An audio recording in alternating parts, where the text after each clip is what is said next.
Market जो है access हो चुकी है, अब यहाँ से घूम सकती है, मार्केट काफ़ी ज़्यादा गिर चुकी है, मार्केट टर्न अराउंड हो सकती है, ठीक है। तो वो उस पॉइंट वाइज़ अगर आप देखोगे, ठीक है, ये पूरा यहाँ तक हम नहीं लेते हैं, मान लो यहाँ पे हम कहीं स्विंग पकड़ते हैं, तो लगभग 200 पॉइंट के आसपास 1:3 का हमें रिस्क रिवॉर्ड मिला यहाँ पे, ठीक है। Hello everyone, this is Rajan. Morning में मार्केट ऊपर जा रही थी, बैंक निफ्टी ऊपर जा रही थी एंड देन उसके बाद ये बैंक निफ्टी पूरी तरह से नीचे आ गई।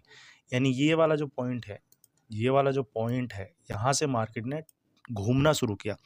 तो इस तरह क्या कोई इंडिकेटर है जो मार्केट में ये बता सके कि मार्केट में यहाँ से जो है मार्केट जो है टर्न होने वाली है, या फिर दूसरी भी चीज़, यहाँ पे मार्केट साइडवेज थी एंड यहाँ पे मार्केट एक ट्रेंडिंग हुई। इसी तरीके से पिछले कुछ दिनों में भी मार्केट कई बार साइडवेज हो जाती है, कई बार ट्रेंडिंग हो जाती है, यानी कई बार मार्केट वॉलेटाइल होती है, इसे हम वॉलेटाइल कहेंगे, एक अच्छा खासा मूवमेंट मिला इसमें, और कई बार मार्केट साइडवेज होती है।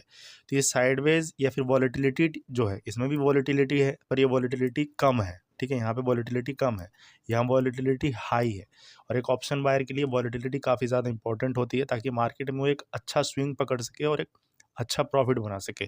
तो वॉलेटिलिटी को किस तरीके से नाप सकते हैं, किस तरीके से कैप्चर कर सकते हैं, वो भी उस इंडिकेटर से हमें पता चल सकते हैं। यानी दो चीज़ें वो बता सकता है कि मार्केट कहाँ से घूमने की जो चांसेस हैं, तो वो चांसेस मैं कह रहा हूँ, गारंटेड है मार्केट घूमेगी नहीं, क्योंकि कोई भी इंडिकेटर जो है कभी भी 100% वर्क नहीं करता। फिर भी एक प्रोबेबिलिटी हम निकाल सकते हैं उसकी हेल्प से कि हाँ, मार्केट जो है एक्सेस हो चुकी है, अब यहाँ से घूम सकती है, मार्केट काफ़ी ज़्यादा गिर चुकी है, मार्केट टर्न अराउंड हो सकती है, ठीक है। तो वो उस चीज़ से हम आइडेंटिफाई कर सकते हैं। दूसरा, मार्केट की वॉलेटिलिटी हम नाप सकते हैं कि मार्केट में वॉलेटिलिटी कितनी रहने वाली है, वो आप नाप सकते हो, जिसकी वजह से आप स्विंग जो है, बड़े-बड़े स्विंग जो है कैप्चर कर सकते हो, ठीक है। तो अब पहले उस इंडिकेटर को हम लगाते हैं और इसके बारे में थोड़ी-सी जानने की कोशिश करते हैं। तो आपको सिंपल इंडिकेटर सेक्शन में जाना है एंड आपको सर्च करना है बोलिंजर बैंड, ठीक है। बोलिंजर बैंड हम सिंपल सर्च करोगे, ठीक है, इसको अपने चार्ट पे लगा लोगे। अब इस बोलिंजर बैंड में क्या-क्या चीज़ें होती है वो हम समझने की कोशिश करते हैं, ठीक है। सिंपल तरीके से आपको समझाऊँगा।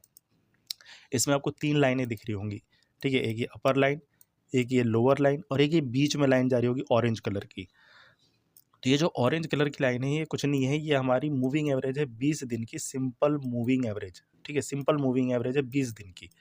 अब ये 2 लाइनें क्या हैं?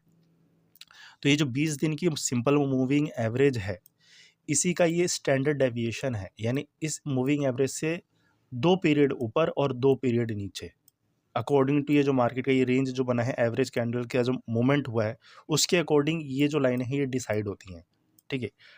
2 पीरियड का स्टैंडर्ड डेविएशन होता है ये, 20 मूविंग एवरेज से 2 पीरियड ऊपर और 2 पीरियड नीचे। तो नीचे वाला हमारा लोअर लिमिट या लोअर बैंड, और अपर वाला अपर लिमिट या अपर बैंड, ठीक है। अब मार्केट जो होती है लगभग इसी के बीच मूवमेंट करती है, ठीक है। तो ये हो गया बोलिंजर बैंड के बारे में। बेसिकली इसमें क्या है, 20 डे की simple moving average and 2 period का स्टैंडर्ड डेविएशन, जो ये ऊपर की 2 लाइनें हैं।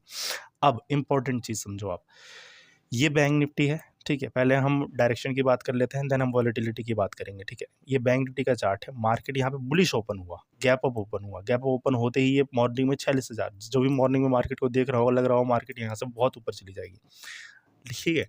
लेकिन अगर आप देखोगे तो ये जो बोलिंजर बैंड था, उस टाइम शायद ये यहाँ था, ठीक है, यहाँ था, लेकिन जब भी कैंडल क्लोज हुई थी, ये बोलिंजर बैंड यहाँ कहीं पहुँच चुका था।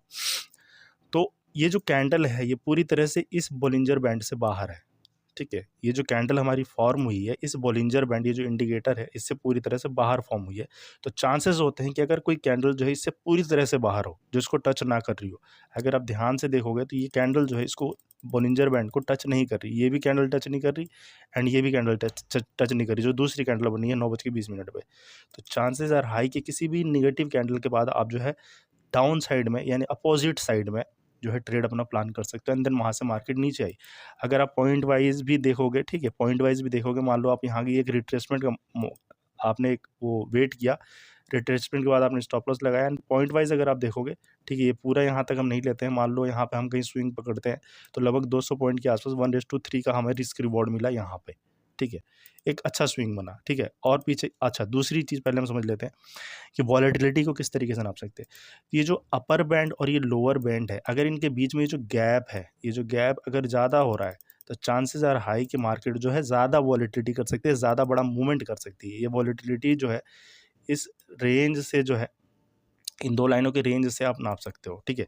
और यही अगर दोनों बैंड का यानी अपर बैंड और लोअर बैंड इनके बीच का जो रेंज है वो छोटा है, तो चांसेस आर हाई कि मार्केट जो है थोड़ा सा साइडवेज हो सकती है, रेंज बाउंड हो सकती है, नैरो रेंज में ट्रेड कर सकती है। और नैरो रेंज किसके लिए होता है? ऑप्शन सेलर के लिए। एक ऑप्शन बायर के लिए जो रेंज है, अगर ये बड़ा बनता है, जैसे यहाँ पे है, ठीक है, यहाँ पे जैसे ये यहाँ है, अगर ये बड़ा बनता है तो एक अच्छा मूवमेंट मिलने की चांसेस होते हैं, ठीक है, चांसेस होते हैं, ध्यान रखना मेरी बात होगा। अब यहाँ पे भी अगर आप देखोगे ना, यहाँ पे, ठीक है, morning same same scenario, same setup क्या है, मॉर्निंग इसमें बैंक निफ्टी में गैप अप ओपन हुआ, 2 कैंडल वैसे ही सेम। अगर आप देखोगे आज का मार्केट और ये वाला मार्केट लगभग इस वाले कैंडल में सेल साइड, और पॉइंट वाइज अगर आप चेक करोगे तो यहाँ से कितने पॉइंट की मूवमेंट मिली वो भी हम चेक कर लेते हैं। तो अगर हम पॉइंट वाइज देखें तो यहाँ से यहाँ तक लगभग 178 पॉइंट की मूवमेंट मिली, एंड देन उसके बाद एक रिकवरी आ गई, ठीक है। और देखते हैं हम पीछे कुछ बैक टेस्ट करते हैं, ठीक है। डाउन साइड से भी ट्राई करेंगे, अगर कोई मिलता है सेटअप तो उसको भी आइडेंटिफाई करने की कोशिश करेंगे, एंड अप साइड से भी आइडेंटिफाई करने की कोशिश करेंगे, ठीक है। अगर आप यहाँ देखोगे ये वाली कैंडल जो है हमारी 9:20 पे मॉर्निंग की पहली कैंडल हमारी रेड बनी, 9:15 पे 24 तारीख 24 जनवरी का चार्ट है। पहली कैंडल जो थी, दूसरी कैंडल जो थी, ये पूरी तरह से बोलिंजर बैंड से बाहर थी, और उसके बाद हमें एक बुलिश कैंडल बनी। तो देयर आर चांसेस कि मार्केट जो है यहाँ से, ठीक है, इस वाले पोजीशन से आप एक अपर साइड में एक ट्रेड ले सकते हो। स्टॉप लॉस बहुत ज़रूरी है, देखो स्टॉप लॉस लगाना बहुत ज़रूरी है। अगर आप ये सोचोगे कि मैं जो ट्रेड ले रहा हूँ डेफिनेटली प्रॉफिट में जाएगा, तो नहीं, ऐसा नहीं है।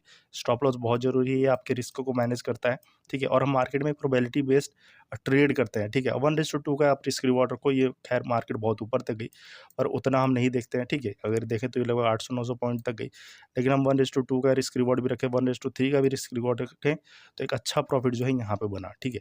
अब यहाँ पे अगर आप चेक करोगे, ठीक है, यहाँ पे अगर आप चेक करोगे, ये जो रेंज है, ये जो बैंड के बीच में जो रेंज है वो छोटा है, तो इसका मतलब मार्केट जो है नैरो में ट्रेड कर सकती है। तो ये जो रेंज है, ठीक है, ये जो रेंज है ये हमें बता सकता है कि मार्केट जो है साइडवेज हो सकती है, यानी नैरो रेंज भी रह सकती है, या फिर वॉलेटाइल हो सकती है, यानी एक अच्छा तगड़ा मोमेंट दे सकती है। और कहीं पे देखते हैं, ठीक है, और कहीं पे देखते जो टच ना कर रहा हो और वहाँ पे ये सेटअप बना हो, जैसे कि यहाँ पे ये टच कर रहा है, इसका ये पूरा विक है, इसमें टच कर रहा है, उसके बाद भी एक अच्छी मूवमेंट मिली ऊपर की तरफ, ठीक है।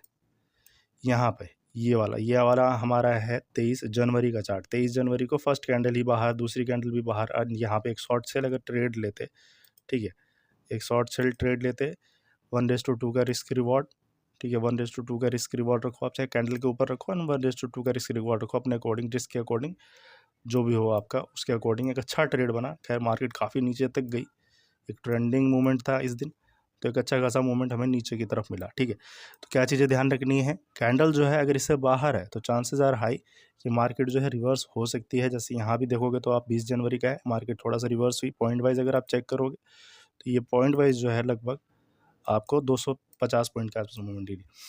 तो बोलिंजर बैंड को आप 2 तरीके से यूज़ कर सकते हो, एक मार्केट की वॉलेटिलिटी को नापने के लिए कर सकते हो, दूसरा एक ट्रेड के लिए कर सकते हो, लेकिन प्रॉपर रिस्क के साथ, रिस्क मैनेजमेंट के साथ, ये अपने कैपिटल के अकॉर्डिंग जो आप अपना स्टॉप लॉस डिफाइन कर सकते हो, ठीक है।